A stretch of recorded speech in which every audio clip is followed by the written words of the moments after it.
पहले 60 सेकंड में एक्सप्लेन करने वाला हूँ लीनियर रिग्रेशन क्या होती है मशीन लर्निंग में। चलो समझते हैं। लीनियर रिग्रेशन एक सुपरवाइज मशीन लर्निंग एल्गोरिथम होता है जो प्रिडिक्ट करता है कॉन्टिन्यूस वैल्यू को, मतलब न्यूमेरिकल वैल्यू को, एक स्ट्रेट लाइन ड्रॉ करके between the input and output. जो लीनियर रिग्रेशन एक लाइन ड्रॉ करता है तो उस लाइन की जो इक्वेशन होती है ये होती है y = mx + c। अब वेयर y जो होता है हमारा प्रिडिक्ट वैल्यू होता है, जो आउटपुट वैल्यू होती है, जो हमारा मॉडल प्रिडिक्ट करता है। x जो होता है इनपुट होता है, y जो होता है स्लोप होता है, and c is the intercept. This is the equation of the linear regression. So basically जो लीनियर रिग्रेशन एक बेस्ट फिट लाइन ड्रॉ करता है जिसमें एरर जो होता है मिनिमाइज हो, मतलब कि हमारा मॉडल जो गलतियां कम करे।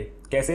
मतलब जो हमारी एक्चुअल वैल्यू है, जो प्रिडिक्ट वैल्यू है, उनके जो बीच का जो एरर है उसको मिनिमाइज करना चाहता है, इसलिए वो बेस्ट फिट लाइन ड्रॉ करता है between the input and output. Example देखें जैसे house price prediction. House price prediction में हमें न्यूमेरिकल वैल्यू को प्रिडिक्ट करना होता है based on some features. Predict marks based on their hours study, मतलब एक स्टूडेंट ने कितने घंटे पढ़ाई करी उसके बिहाफ पे उसके मार्क्स को प्रिडिक्ट करना। This is a simple linear regression. So let's understand with the graphical form. This is the graphical representation between the independent variable and dependent variable. मतलब इनपुट एंड आउटपुट के बीच में simple graph है जिसमें कुछ data points है। Let's say these are the some points. जैसे ही मैंने इसमें लीनियर रिग्रेशन लगाया तो मॉडल ने हमारे इस तरह से लाइन ड्रॉ करी, मतलब कि जो एरर हो actual and the predict value के बीच में वो एरर मिनिमम हो। सपोज मेरा ये पॉइंट है बट एक्चुअल में जो वैल्यू है इसकी 40 है, बट मेरा मॉडल बोल रहा है नहीं इसकी वैल्यू जो 20 है। तो जो इनके बीच का जो डिफरेंस होता है मेरी जो एक्चुअल वैल्यू के बीच में एंड जो प्रिडिक्ट वैल्यू के बीच में, उसी को हम मिनिमाइज करना चाहते हैं। That's the concept of linear regression. मतलब एक बेस्ट फिट लाइन ड्रॉ करता है कि जिसमें एरर जो है मिनिमम हो actual and the predict value using the equation of y = mx + c। That's the concept of linear regression. अगर वीडियो आपको अच्छी लगी तो इसी तरह की 60 सेकंड वाली रील्स के लिए फॉलो कर लो और लाइक कर दो। अब नेक्स्ट वीडियो में हम इसका प्रैक्टिकल देखने वाले हैं, कोड इस तरह से हम इसको इंप्लीमेंट करते हैं। तो मेक श्योर फॉलो कर लेना और मैं मिलता हूं आपको नेक्स्ट वीडियो में।